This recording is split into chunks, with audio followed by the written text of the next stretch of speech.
Okay. All right. We're going to go ahead and get started here.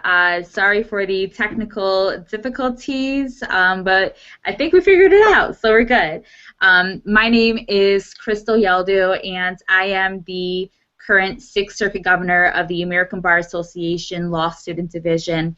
And I have with me my two wonderful executive lieutenant governors, Hannah and Rebecca, who will be introducing themselves shortly.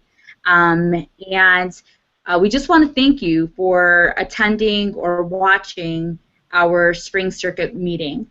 Um, just to kick off into gear, we're going to be going over a handful of things. We just want to thank you for attending or watching our spring circuit meeting. Can you guys hear that background or no? To kick off into gear, we're going to be going over what's happening. Okay. Try now. Okay, let's try now.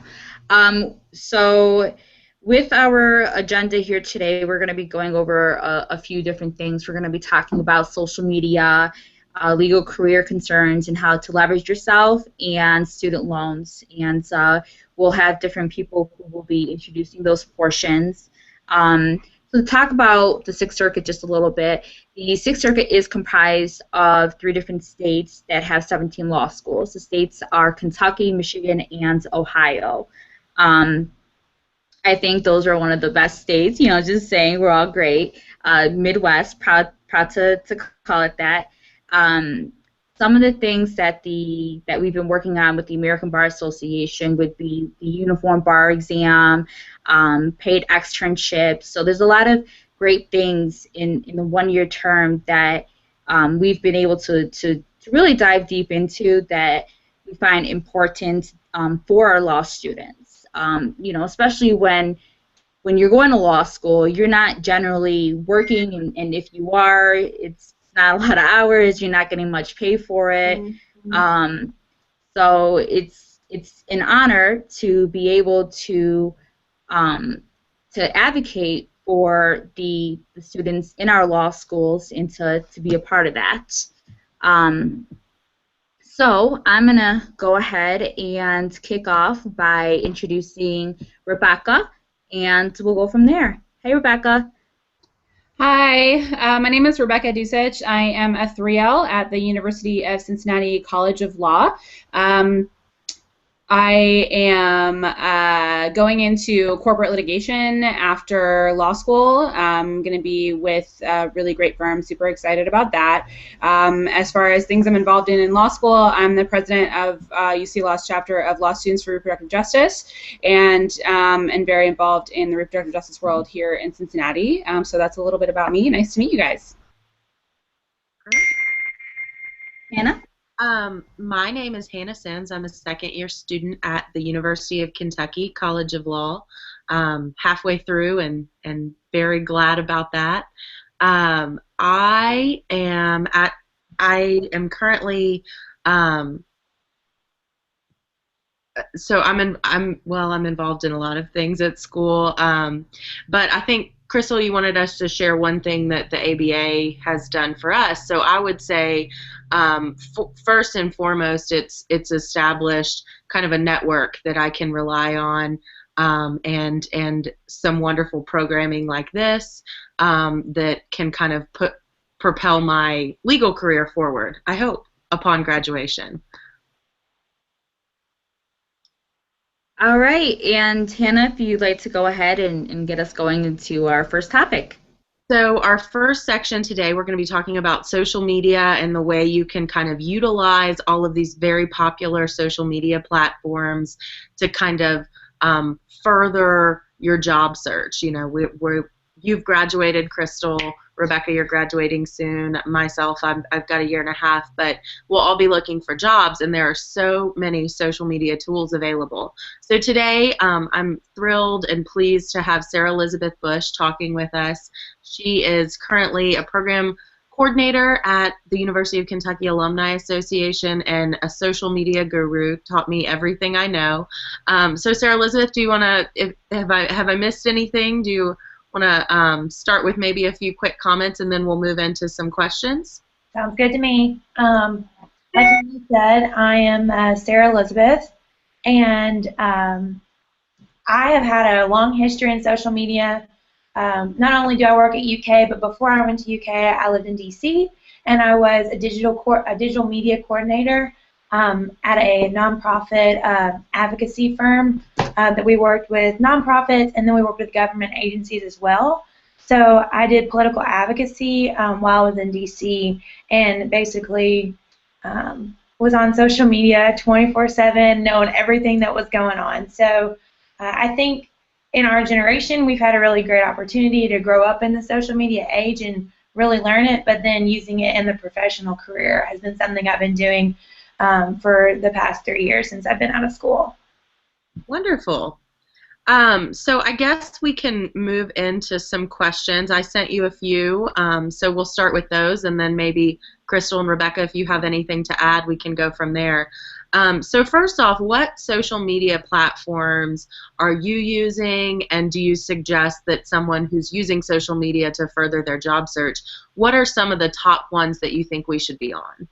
Well, I don't really use all social media platforms because I kind of feel that they are some are useless and they're entertaining, but I actually don't have a lot of time in my day for the entertaining part of them. But there are a lot of social media platforms. So obviously Facebook and Twitter and LinkedIn, but then you have Instagram and Vine, which are kind of the other main big social media platforms I think that employers know about and that are most mainstream.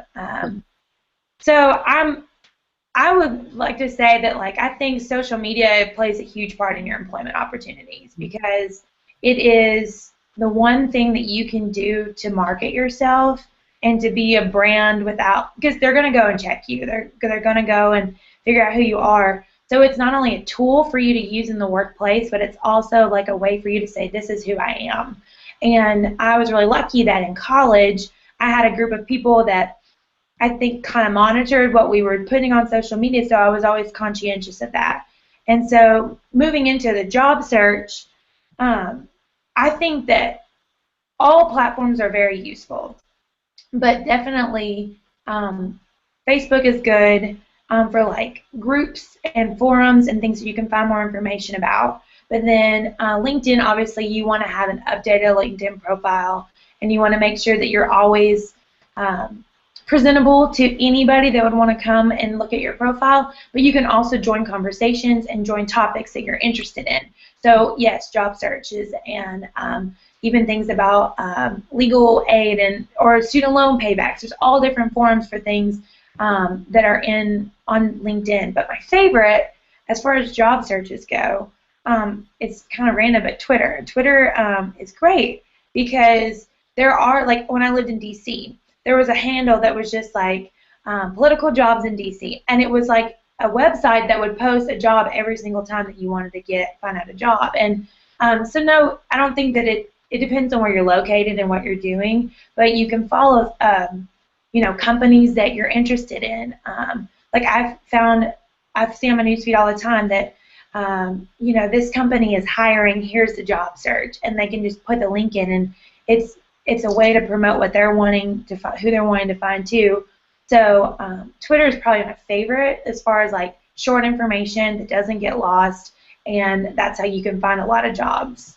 That's actually, I think that's good advice because I would have thought that the first thing you said would have been LinkedIn. So hearing that Twitter is kind of your primary, sorry about that feedback, I don't know what that is, but I think it's interesting that you say Twitter is kind of your primary search tool because I wouldn't have expected that. So you kind of addressed what role social media can play in your job search. I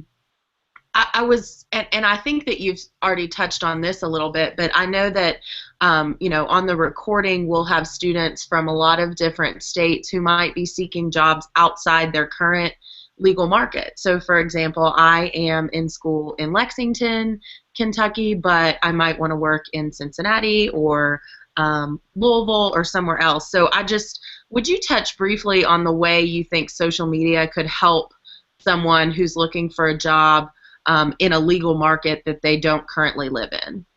Well, like I said, I think that social media is a way for you don't have to be in the same city, which is really nice. That someone can get a really good feel for who you are by who you are on social media. And as private as you think your things may be, they're still not private, and you should always remember that.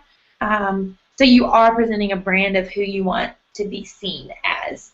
And so you can go on there and say things that you want to say, which is your right, so you get to do so, but also you should know that, like, there are going to be people looking at that, and there are going to be people that are not going to be looking at it through the lens that you're looking through, and especially when that is going from city to city or culture to culture, because some cities have, you know, a completely different culture than a small town suburbia job, and that just depends on what you're looking for.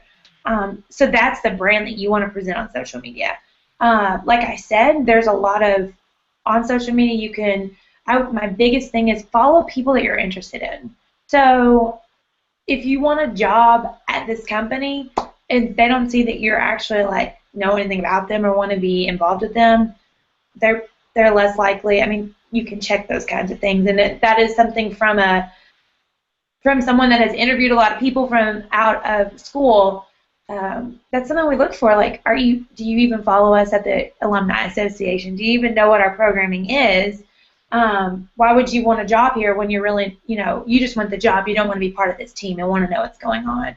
So anything that you're interested in a city, if there's a big organization or something that's going on, do that. But also, I think what's really great about social media is that you can see what your interests are. So I'm really bad, like presidential election, for example. I follow every single candidate just because I want to know what they're saying. And Right. I want to know what comes, like, and that way I am saturated in that information. And so you can be saturated in the job market and that information too on social media. So any job that you might be interested in, or like I'm in the nonprofit field, or I'm in higher education right now. So you can just go on there and like find people or find like all different kinds of things that would be related to that topic, and just saturate yourself with knowledge that is on that too. I think, though, one of the biggest things, though, is the company part, because if you don't have anything to do with them, they're really probably not going to be interested in you. And I know that sounds bad, but that's just the reality of what it is. So something you said I think is pretty interesting, and I hadn't thought of it this way, but the way you're describing a company being able to tell your interests, I would imagine that it might be useful if you're looking at jobs, if you kind of follow these law firms or companies that you're applying to on social media, you might be able to see what they're like as well, because if you're following, you know, nonprofit groups and are kind of active with that, you might be able to tell a little bit about what their life is like, I imagine. And something that's a really great thing. So you follow someone you're really interested in on social media, but they have really cruddy social media because that's not what they're concerned with. That's something you can bring to the table.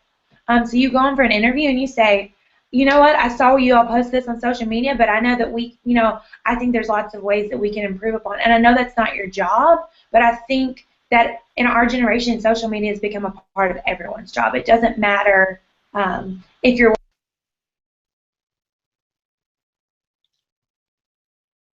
Oh, I think you're muted somehow. Sorry about that. That's okay. Okay. And so if you're working in the different markets, it doesn't matter at that point, because social media is just such a part of who we are now. It's either you use it or you get left behind. And so when you go into an interview, you can say, oh, I saw that. I can improve upon that. I think that's great, you know, being able to walk into an interview and take kind of some suggestions for things that they could do with it. Rebecca and Crystal, do you all have anything you'd like to add or ask? You all on there? Can you hear me? Yeah. Whatever reason, somehow, like, people are disappearing at my end. It's kind of goofy.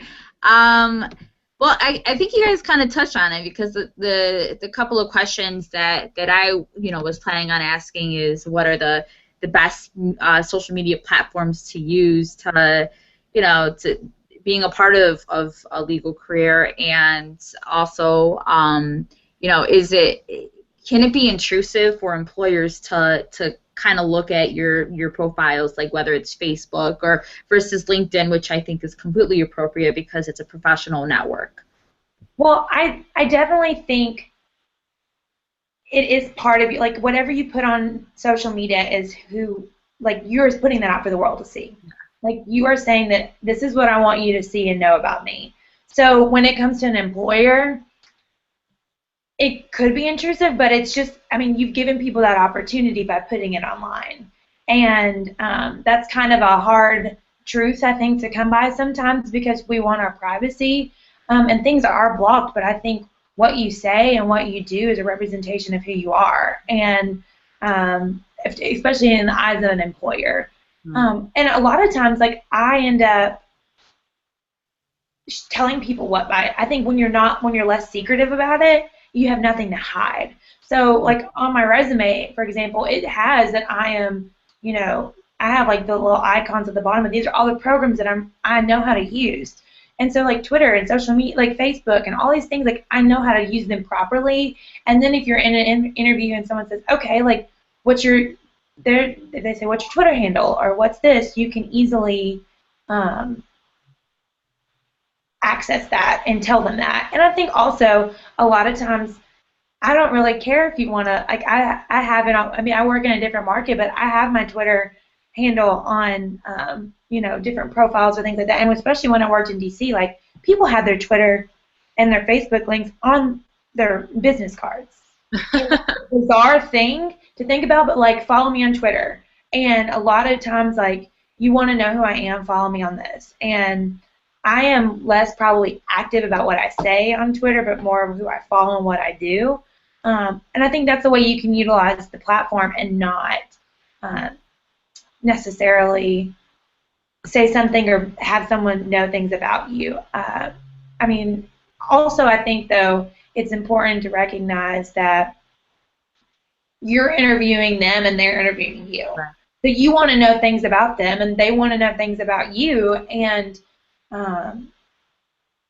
it's just this image, and it's actually, to me, it's kind of a sad thing sometimes that that's the reality that we live in, that we have to have this facade of what we're doing, but no employer is going to want to hire somebody that's gone on this wild goose chase, and that shows you a sign of, like, instability and irresponsibility, and that's just an image, and that's the culture that we live in. Right.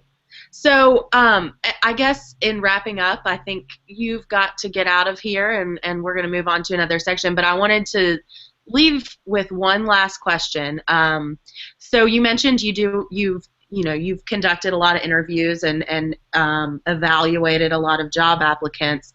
Can you share with us one of the biggest mistakes that you see people making on social media when you're looking and evaluating candidates? Party poopers. Okay. I think you should be 100% transparent about who you are. Mm-hmm. You can, and this is my go-to rule for my life, like, there's nothing wrong, like, if you have an opinion or want to share an article, to post that, because that's who you are, and you should not stray from that. Right. But I think when you use vulgarity and you use profanity and you take things to another limit, that's when it's gone from, like, this is my opinion and same to unprofessionalism.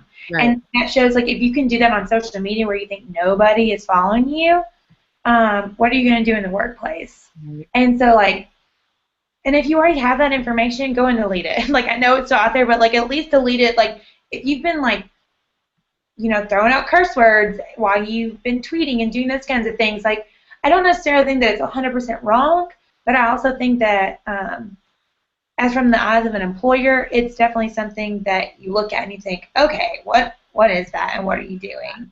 Because I don't really know. That's certainly good advice in an election season. We probably all need to hear that with strong opinions going everywhere. So it's okay. Like, if you have your political opinion and you support somebody, you should be doing that. You definitely. I'm not saying don't be who you are, like, right. But also at the same time, don't go off and rant and rave about something or someone.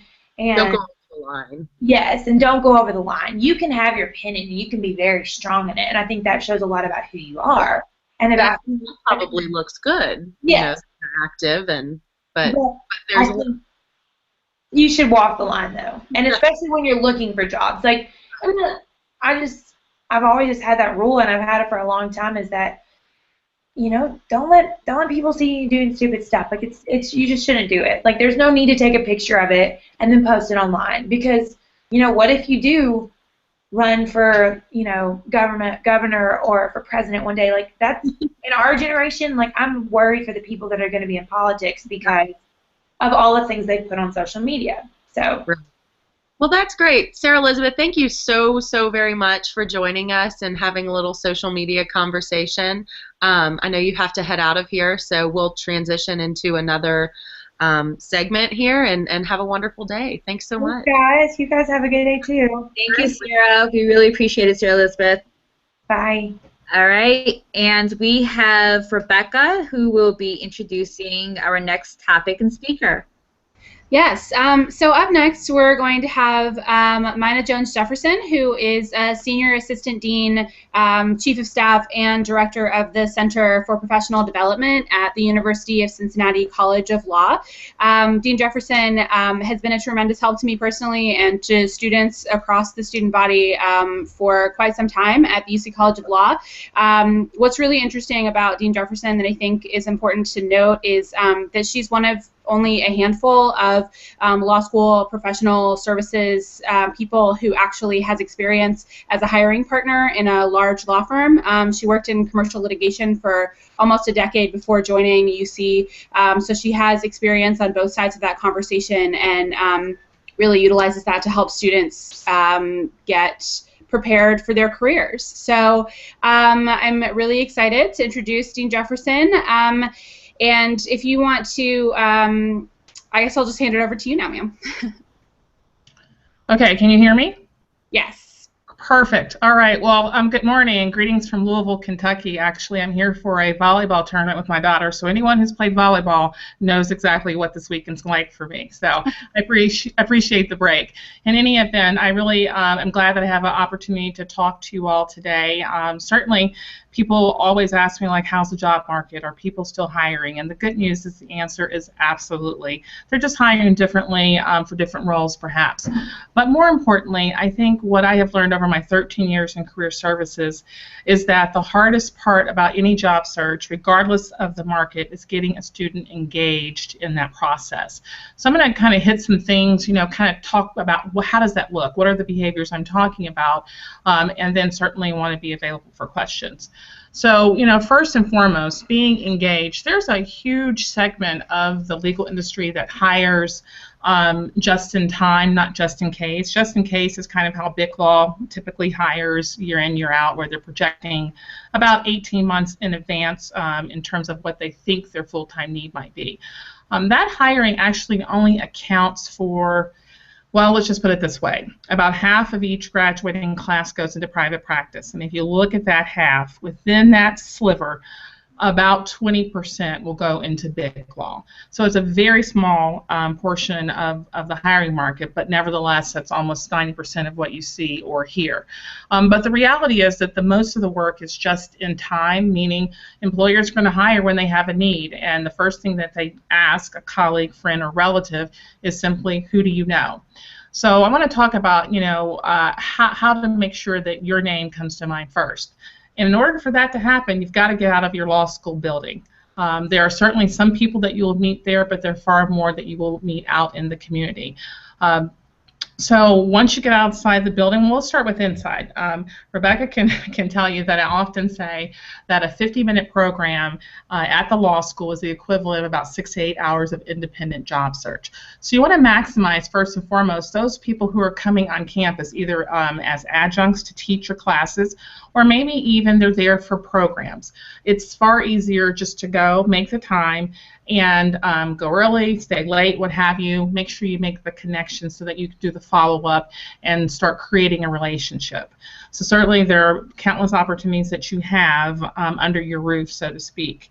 Then you want to look in terms of the local legal community. The bar associations, I'm sure, that are in the communities in which your law schools are located are more than happy to partner with students, and probably as a student you have a free membership to the association. So certainly want to take advantage of that. That will allow you to go to any number of programs. I will speak from Cincinnati Bar Association perspective. Our students are able to go free to a number of programs where often they're going to be the only law students in a room full of lawyers. That's exactly the kind of mix I like to promote.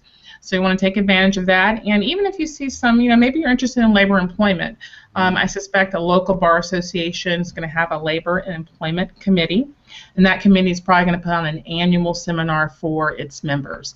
Typically they're day-long events, and there might be a cost attached, but check in with your career services professional. I'm sure they'd be able to leverage either free attendance or reduced.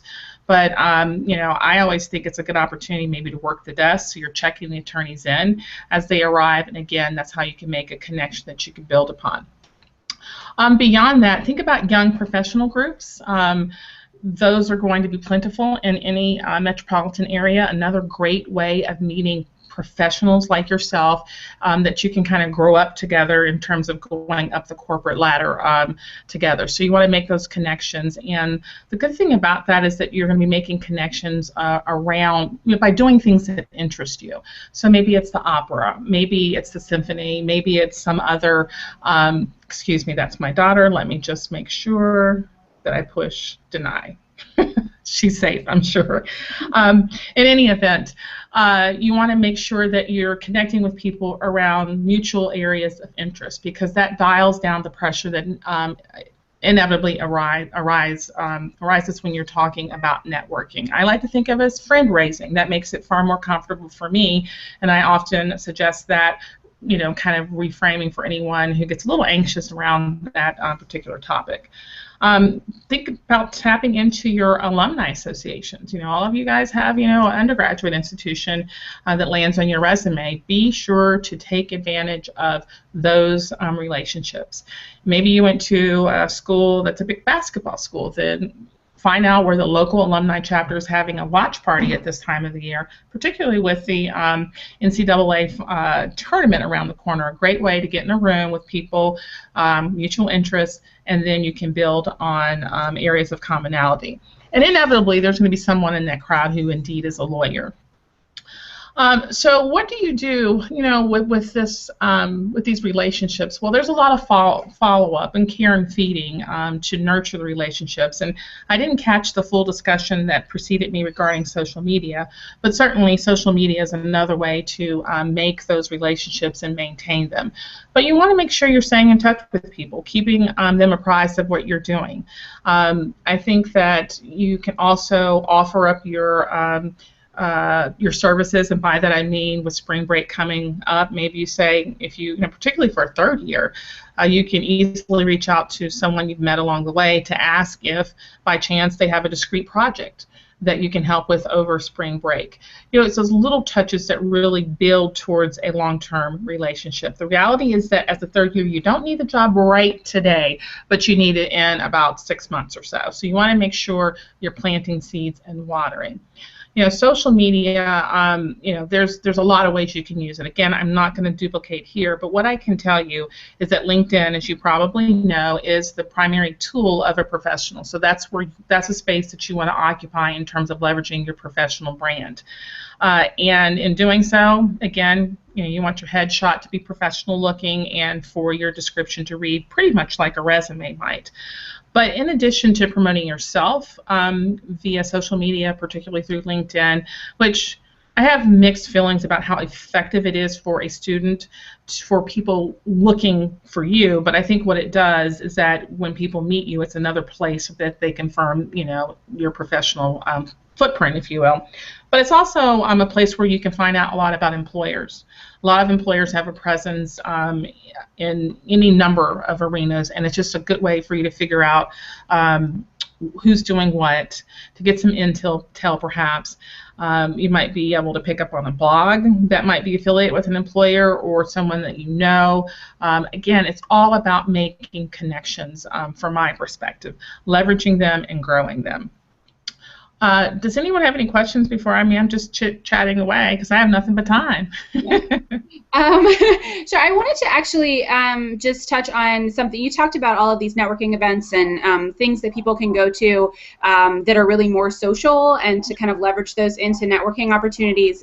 There was actually, before I was going into my summer associate position last summer, you gave me a piece of advice about needing to sort of be on 24/7 and how important that is, especially in like the big firm environment, but I think in a lot of environments as well. I wanted to know if you could maybe elaborate a little bit on what that means for you and what students can be doing to kind of cultivate that 24/7 professional reputation, even in social environments and et cetera.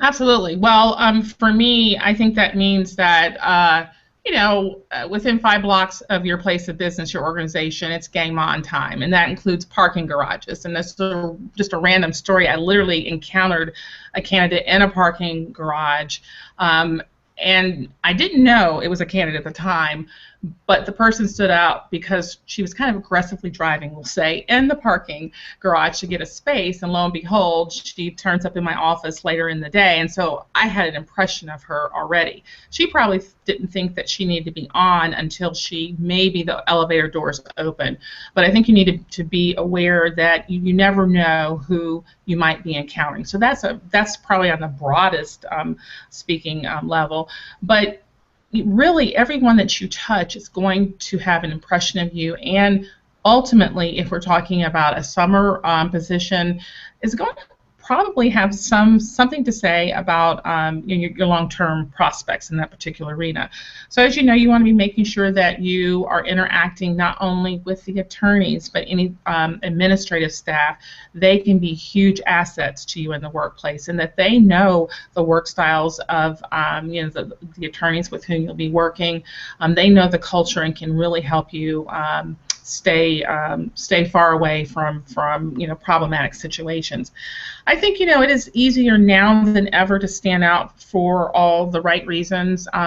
Really now it is a skill to get up and go to work every day, the same time of day, and stay all day, and that's sad but true. So that's what I mean by saying it's very easy to stand out for all the right reasons. You want to make sure you're interacting with people face to face. That, again, has become a skill. Not everyone does it, so you will stand out very easily by just doing something that probably comes fairly natural in terms of interacting with people. You always want to be aware of your footprint, your work product. There's no such thing as draft. Everything's got to be, top notch.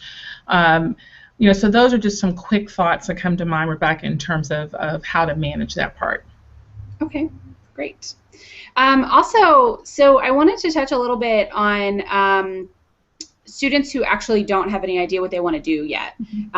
What are some good ways for students to go about exploring those options, but without running the risk? I know that a lot of students worry about where they'll have a resume that's full of experience that doesn't actually relate to what they eventually decide they want to do. How can students balance those two competing concerns?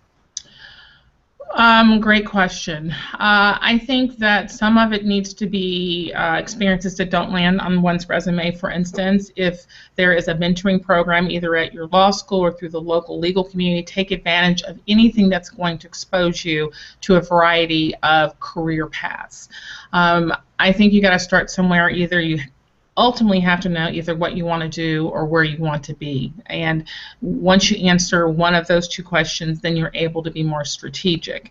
I think there's a self-assessment that really needs to occur. I'm assuming people arrive at law school on purpose. I don't think you need to have a full vision of what your career is going to look like. The reality is that probably in the first 18 to 24 months, you're going to be making a change, and that's just the market into which you all are graduating, and it has nothing to do with the economy. It's just more that's just the way that the work world has gone.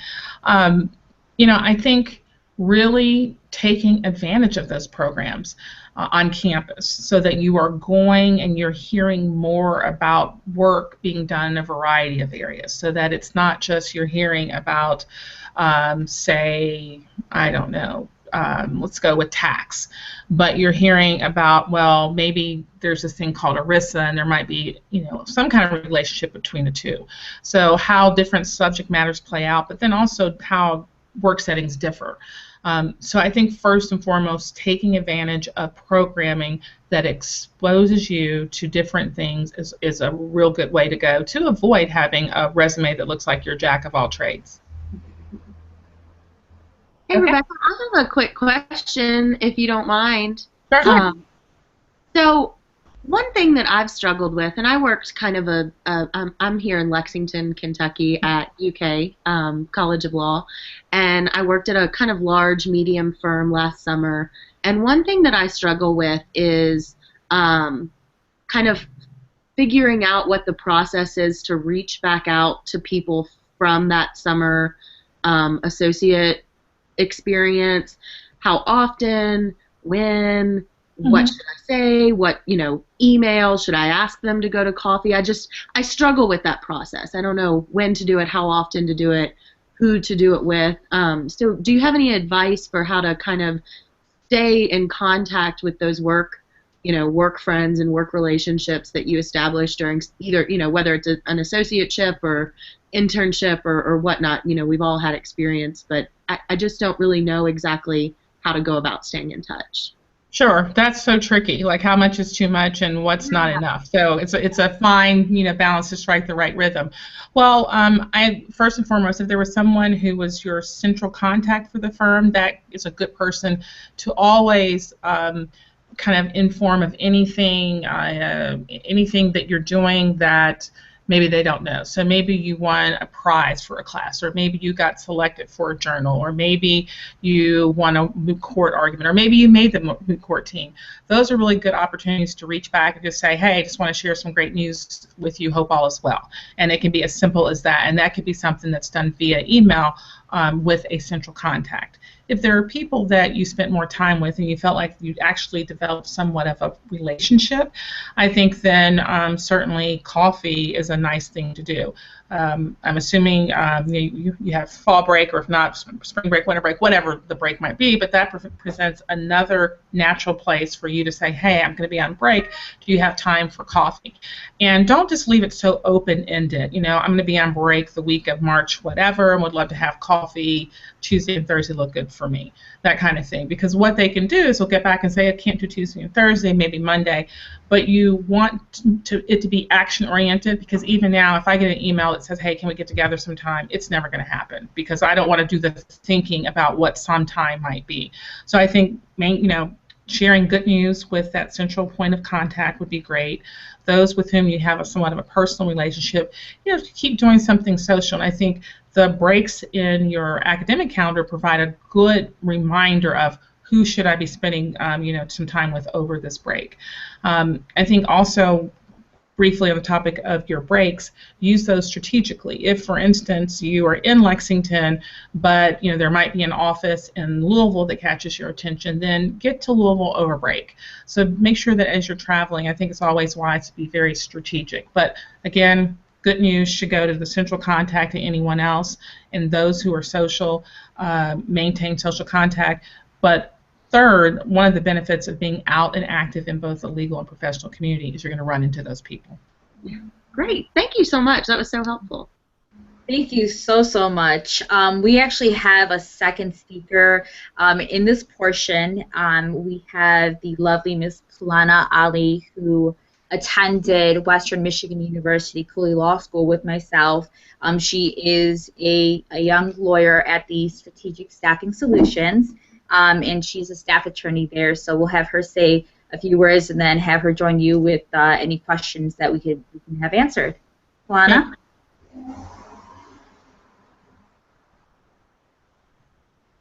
Pulana, you there? There's a slight chance her microphone is not working.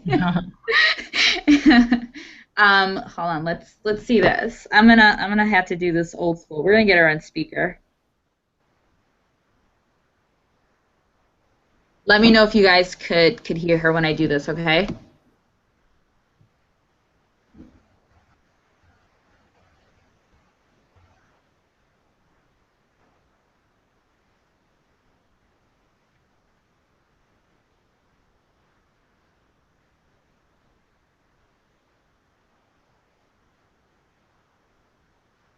All right, Kalana, speak, and let's see if they can hear you. Okay. My end. Sorry about that. There was something weird with my computer today. Yeah, so I am actually an attorney, and I'm actually in-house at Strategic Staffing Solutions. I started there almost about a year ago, and I actually summered at a few of the larger law firms, Dickinson Wright here in Michigan, as well as Buck Long, and they're national, so I'm sure they have some locations where I think some of them are located. And a lot of what you touched on before is exactly what you mentioned. And one thing that you mentioned during the questions about how to follow up, I would also follow up with a lot of the attorneys with things that they were doing in their community. So whether they published something, an article, or received an award, things of that nature, I thought it was always a good idea to stay in contact that way. I always tried to make sure that I was very upfront about my intention of joining the firm, and so with that, they always kept me in line and brought me back for interviews afterwards. Leveraging yourself in this community, I think, is difficult. However, using your experience to your advantage, as well as managing those relationships on the front end, can pay dividends in the long run, and participation in different programs. I actually received my in-house position as a result of a program that I actually volunteered for 2 summers, and that was just the beginning foundation. Summer program where we mentored students who were interested or who have been interested in the legal community overall. And I actually got a call from their general counsel because she was impressed with my work with the program. She had never met me before, but she wanted someone who had an interest in serving the community. And that is still a big part of my company's mission, and it's a part of their actual mission statement to give back to the community. So I guess focusing in on things that you're interested in, as well as presenting yourself, because you're always on an interview, 24/7 interview, no matter where you go, even if you're just out at the grocery store. I've seen judges at grocery stores that they have stopped and say, "Oh, hi, I didn't know that you shopped here," and it's like if you're not presentable or if you're not on, I should say, then it could not pay off so well. But if you are and you have the ability to present yourself at all times as being aware of your surroundings, then I think that can pay dividends in the long run as well. I'm not sure because I didn't want to just rehash or start all over and restate everything that was already stated, but I think that's pretty much all I have to add if anyone has any questions. Anyone? Rebecca, Hannah? I think the bases were covered with both of you. Thank you so much, Kalana, especially with working with us with the technical difficulties. No problem. Okay, give me just a second here. Let me see. I think I might have something to add to that.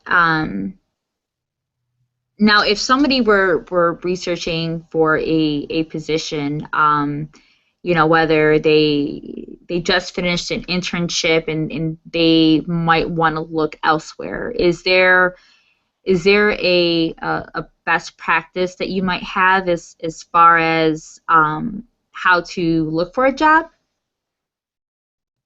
I think that in that instance, sometimes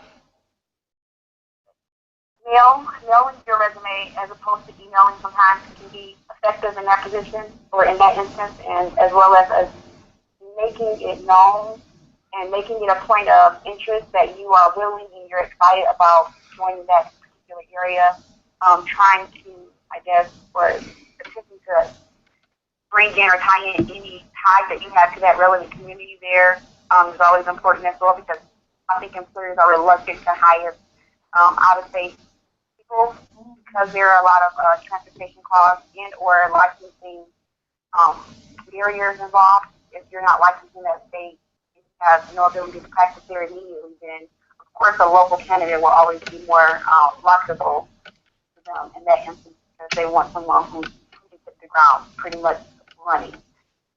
So I think that maybe playing up your interest in the area, your ties to that community, and your intent for your long-term interest in that community or area would be important, as as well as your interest in that company. So I think fine-tuning those things and bringing that to the forefront would lend itself to being considered more seriously than a candidate who will be locally stationed in that area.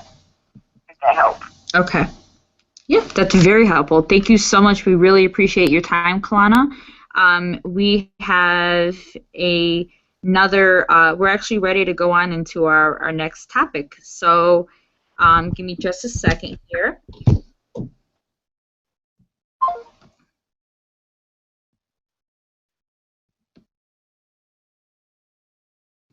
All right, so we're going to go ahead and segue a little early into our next portion of this with student loan concerns. And from Western Michigan University, Cooley Law School, we have Aisha Humphrey.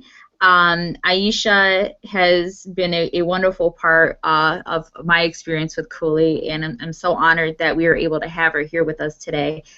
She's the Enrollment and Academic Services Coordinator, and we could have her say a few words, and then from there we can move into a little Q&A. Aisha. Hey, Crystal. Can everybody hear me? Yes. Okay. I was trying to figure out what.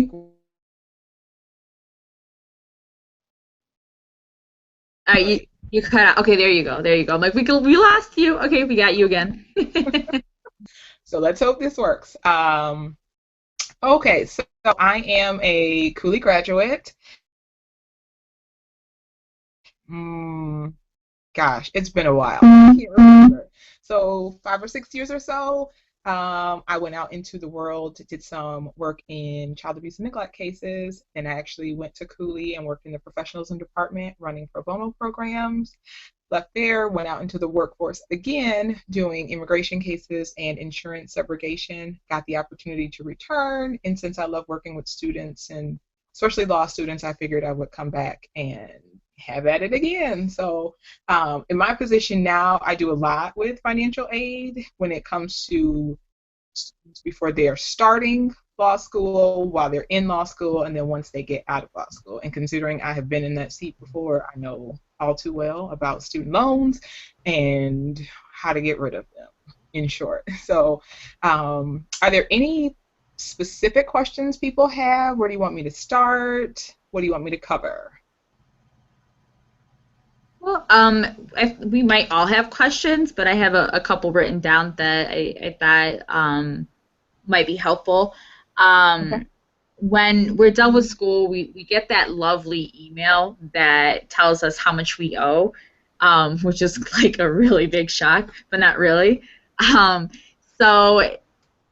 how do we know, like, where everything is coming from? Because let's say you owe $150,000 and you have stuff from undergraduate and you have stuff from law school. How do we keep track of that, how many loans that we might have, and who to get in touch with? Okay, so all of your loans should be listed in the National Student Loan Database. So it's nslds.gov. And when you go, that will be your reality check to the world, because it will include graduate, it will include any graduate loans, and then all of your law school loans. Not many people know, but when the Affordable Care Act was passed, the Department of Education took back over servicing student loans, because the payments from those loans is actually what helps subsidize the healthcare market and making it affordable for everyone. So before, you would have 5 or 6 different servicers, and your loans would be in 17 different places, and you're trying to figure out who to pay, where, and when. Now, it's all Department of Education. So you'll find everything there. You should have just one servicer. Your loans can, though, be in 3 or 4 different repayment plans. The best thing that you can probably do is consolidate.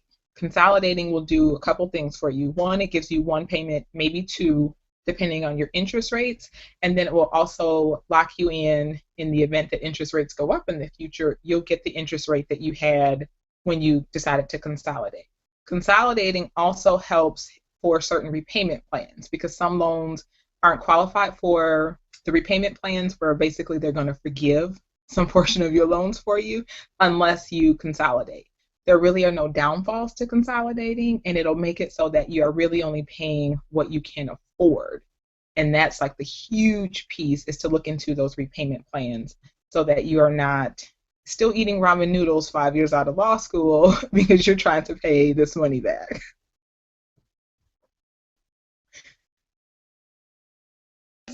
It's awesome that you went into the consolidation portion, because my second question was, like, I'm not even joking. Hold on, I gotta look at it. Is it a good idea to consolidate loans even if your interest rates are different? So, like, you went right into that. Yeah. So with consolidating, so say you get, because I think when I was in undergrad, my interest rate was like 2%. So I consolidated those, locked in the 2%. I didn't care what happened after that. I wanted that 2%. Law school, they were about 6.8 or so, and you never know what the federal government is going to do. If they decided to raise rates, you don't want to get stuck at this higher rate, because when you start taking out, additional ones, they will average it out. So locking in that rate, do it. I don't see any downfalls to that. And then with the repayment plans, you have to be proactive on that front. The government is not going to volunteer and say, hey, did you know you've been working in public service for the last 5 years and we have this public service repayment plan? They're not going to tell you that at all. Nobody is ever going to volunteer that information. So it's good for you to know what the options are in those repayment plans so that you can take advantage of them while they're still here, because there's a good chance, I was just on a call on Thursday, that they're trying to change and get rid of some of the repayment plans and the loan forgiveness portion of them. And so it's do what you can now to get in there and lock it in. Some people may get grandfathered. There may be some maximums put into place, but truly, if you've got to me at least $50,000 in student loan debt, it's worth it to find a plan that's going to help you not pay all that money back, because it's a lot. It's a whole lot. Crystal, I have a question, if you don't mind, if I jump in. So this is very basic, and I was very fortunate to get out of undergrad. I stayed in state, and so I was very fortunate to get out of undergrad without student loans, but I've certainly racked up a nice little bill here in law school. So my question, like I said, very basic. When should I start looking at repaying? I mean, I know that you have like 6 months or something, but practically, when should I start looking at that and start looking at those repayment plans and kind of making a plan for the future? I would look at the repayment plan, look at them all, see which one you can be put into. Because you can be put into a repayment plan and then not owe a payment. So you don't want to have happen. There is an income-based and income contingent. There's a repay for this very small portion of people who took out loans between this time frame. But it can be that you can be in repayment and your payment can be zero, and you don't want to miss out on that because that technically counts as a payment. And they count your payments when it comes to loan forgiveness. So if you are on the loan forgiveness plan of 120 payments, and 10 of those payments it's zero, that will count towards your 120. Whereas if you're in deferment or forbearance, that time frame doesn't count. So I always recommend getting a repayment plan based on your current circumstances. So if you want to do the income based, you punch in all the numbers, get your number, and if it comes back and it says, oh, we think you can pay $180 a month on that, then you certify that. But if it comes down to where you're saying, well, I really don't have an extra $180, then you can determine if you want to do a forbearance after that, or see if you qualify for any of the other deferments. But there's no penalty for putting yourself in a repayment plan but not being able to make the payment. If you just do forbearance, it's always going to default to the standard payment, and there are no benefits with the standard repayment plan. None. They just expect you to pay it back. So if you're still within that 6-month grace period, from the time you get done with school, this is the time to go through the repayment plans, do your research. When your 6 months is up, you can say, can I make this payment, or should I look at forbearance, or let's go ahead and start to make some of those payments to qualify for your forgiveness program down the line. Okay. Thank you. You're welcome. What other questions? Come on, Rebecca, you gotta have one or two. Sorry, I was having some microphone difficulties there for a second. Yeah, I guess I think I personally am graduating in a couple of months, so this is not really for me as it is for other people who might be watching or viewing it later. About what students can be doing during law school to actually reduce the amount of loans that they have to take out. If you have any advice as far as that's concerned, what people can do on the front end to try to reduce their long-term debt.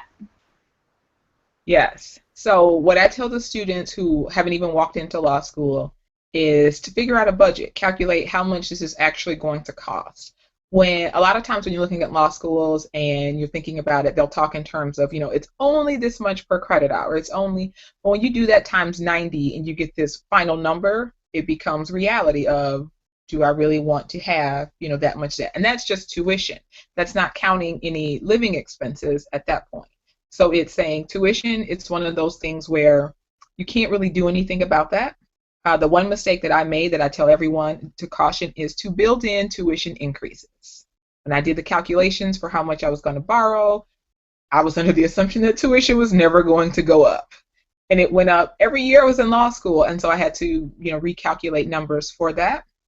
So it's making sure the average tuition increase is somewhere between 4 and 5%. So if you build in a 5% increase every time, then that'll give you some cushion for how much you think you're going to borrow for just tuition. When it comes to your living expenses and transportation, the things that you truly can control, it's really time to be realistic and say, I'm in law school. This is what my job is. It's a weird job because I'm technically paying to be there. They're not paying me. So this isn't the best time to decide, I'd like to take a trip to Cancun or Bora Bora, and that you're going to do that on financial aid because there's only so much money. And at some point, you do have to pay it back. I also suggest getting creative when it comes to the expenses that you can control, like books. Someone else that took the course. You can now, rent textbooks. Sometimes your library may have them available for you to check out. So that you don't necessarily have to buy brand new books unless that's just your absolute preference there. And scholarships. All the time, students say, man, it would really be nice if I had some more money. And then I say, well, did you apply for any scholarships that are available? And they kind of look and say, I didn't know that there were any scholarships available. They're out there. It's just a matter of you applying for them. Very rarely will they come and say, please come apply for this. I have seen that happen a couple times, mostly because the scholarship didn't have any applicants, and they said, I want to give this money to somebody, and that's what they're there for. And so it's just paying attention to that and focusing on not that this is available money, but that this is potential debt. And it's not free. It's temporary. It is totally temporary. And changing, I think, that viewpoint and deciding that yes, we're adults, and you don't want to feel like you're in undergrad as far as, eating pizza every day and things, but you will make some sacrifices, and you will not be able to have shrimp and lobster and, filet mignon every night, to celebrate the finish of your final exams. I have a question. Oh, go ahead, Rebecca. Go ahead. Oh, I was just saying thank you. That was very helpful. Go ahead. So as far as the public loan service forgiveness program, we've had an initiative as far as the ABA is concerned, especially with the Law Student Division.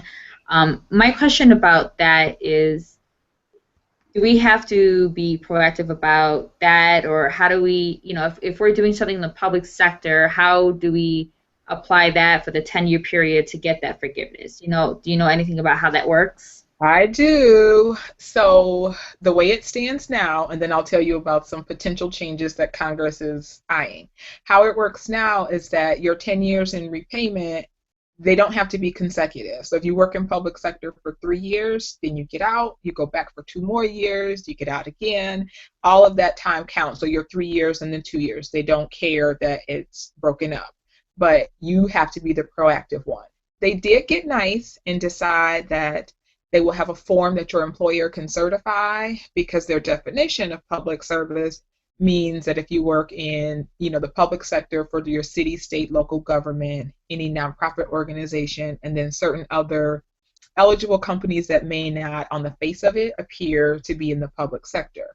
So once your employer can certify, then they're able to determine, like, okay, yes, you did have this time frame of work. And once that's on file, that's a little bit of less time for you to have to go and say, really, I did work in this field, I was there for this amount of time. Your payments have to be equal monthly ones. So I think there was a loophole for a very short period of time where it just said 120 payments. So people were just like, well, can't I just make 2 in 1 month? But then they said, no, 120 payments monthly, so there had to be 30 days in between each payment in that time frame. The thing that may change, and anything you pay, once you hit that 120th payment, the remaining amount would be forgiven, and it wouldn't be taxable. What they're proposing is that the forgiving amount will be taxable, because it is taxable in some of the other repayment plans, but they're looking to cap the repayment amount to the number that they're floating is $57,500, which is basically the undergraduate cap amount as far as forgiveness goes. And as you know, for someone in law school, if you somehow manage to get out of 3 years of law school only owing $57,500, I need to know your secret, because that's just not how much it costs to go. So for us, for anybody with more than a bachelor's degree, the $57,500 cap is not helpful at all, to us. And it won't make it so that we are inclined to actually do work in the public sector. And we know that that's one of the areas where attorneys are needed, and even they're needed in, non-traditional career paths. And so the whole point is to get us to take these jobs in this field, and here's your carrot. Yes, you may make a little less money, but you also have a light at the end of the tunnel when it comes to loan forgiveness. But if they actually do cap it, the incentive is not going to be that great. I mean, that's basically saying it may cover 1/3 of your law school loans. And that's only if you don't have undergraduate loans. Because if you have undergraduate, you're probably already at that mark. And so that basically says that you're still on the hook for repaying every penny of your law school loans. What they're thinking is going to happen, depending on who is in Congress and who our next president is, and just kind of how the legislation works out, they think that maybe loan forgiveness will be taken off the table at some point, mostly because that's what is funding the Affordable Care Act, and so they need the money to come in. The other part that they say could happen is it would get deducted from your paycheck, kind of like Social Security tax and Medicare taxes. How they would do that, to me, that just seems like a mess. I don't know, but it's just something to think about down the road. So the most that you can do is take advantage of it now.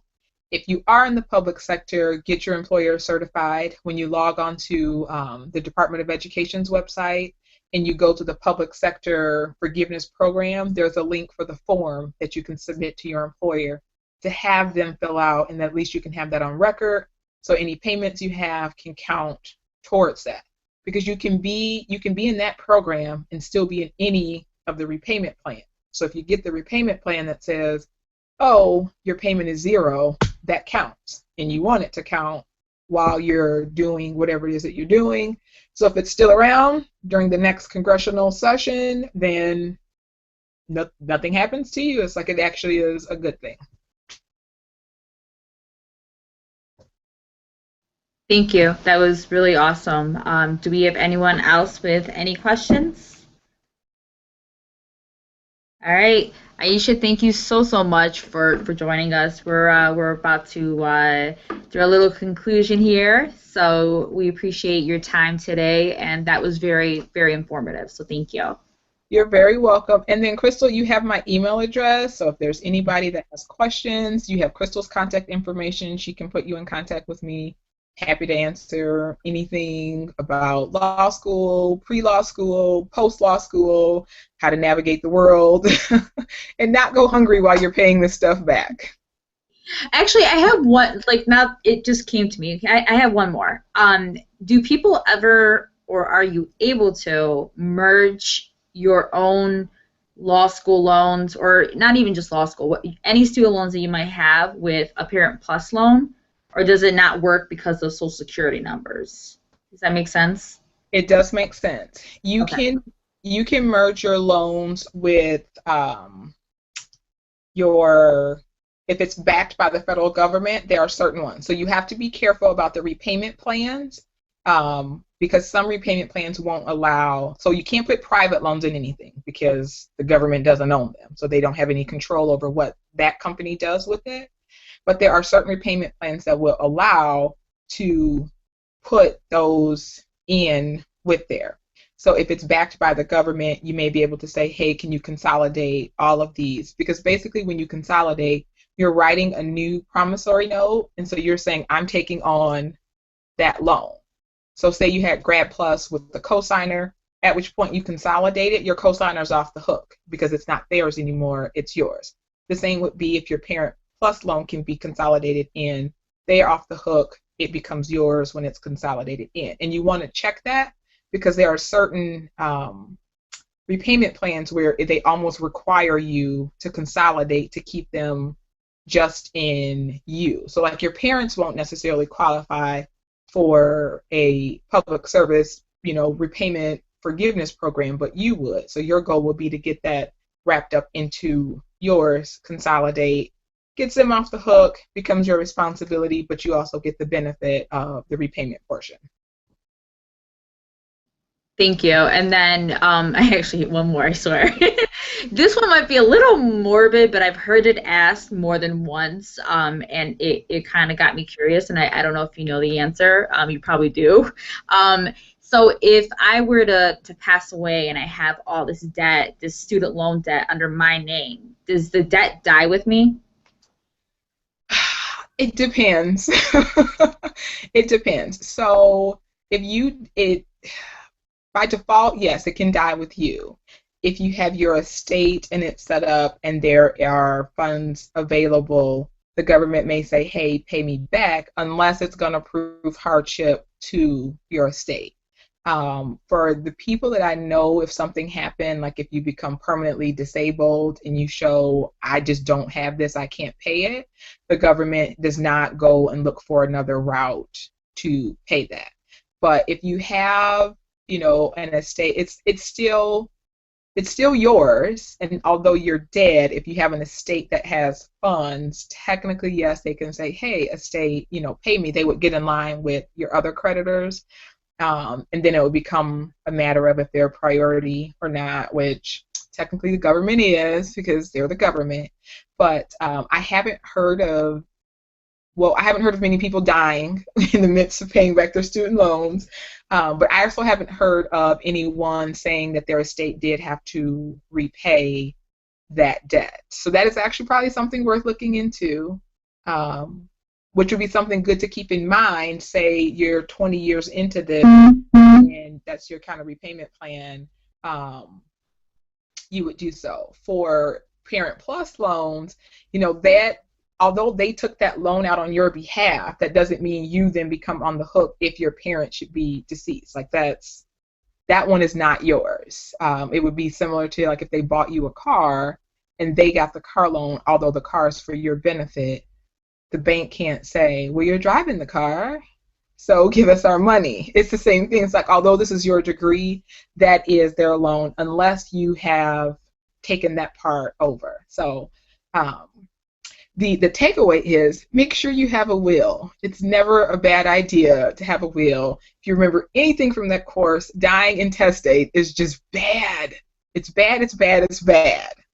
So write a will, and you can write in your will and say, I don't want this to be used for student loans. How it will hold up, who knows? But it's just something, to keep in mind, especially when you're, some years into paying these things back, because there are people who are in their 40s and 50s. And, our president and first lady didn't pay their student loans off until they were in office. So can you imagine just having this and it's around and you're, 20 years out of school and they're like, hey, give us that last payment, and only being able to, repay it because you got a job that paid, fairly decently. That was so helpful. Thank you. Really appreciate it, Aisha. We love that you were able to be here with us, and to all our speakers that were here. So thank you so much. All right, thanks. Enjoy, guys. See ya. Bye. So we've gone through the three areas that we had listed on our agenda: social media, leveraging yourself in the legal career, and student loans. We hope that this was informational and that you found the information to be good and useful. We also have the ABA for Law Student Division website, and if you ever want to find any information as far as the Law Student Division goes for the ABA, the website's great. I actually chaired it. We redid the whole thing, and it's excellent. It's got a lot of great information on there, whether you're looking for a job or you'd like to know what's going on in the ABA world, and it's a way to also get involved. Do any of my lieutenant governors have anything to add to our conclusion before we go? Oh, no thanks, but thanks everybody. I concur. All right, well, we'd like to thank you for your time and in viewing this, and we, as the Sixth Circuit, we had a wonderful time planning this for you, and thank you so much.